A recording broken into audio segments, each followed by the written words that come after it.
Okay, ito yung ilalagay ko sa aking notebook kasi ito pwede sa English, sa IT, sa management at saka sa processes. So ilalagay ko na to dun sa aking ito yung words na pupwede sa mga yon. So kung pupwede sa mga yon, ilalagay ko sa notebook ko syempre. Ito yung word na dissimulate.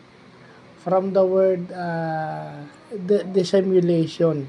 So ibig sabihin concealment or disguise. So yun ang ibig sabihin pala neto, no? Kabaliktaran ng simulate, yung simulate kasi ipapakita mo kung ano siya. Pero pag sabi mong dissimulate, i-disguise mo siya or itatago mo siya. Concealment na ibig sabihin.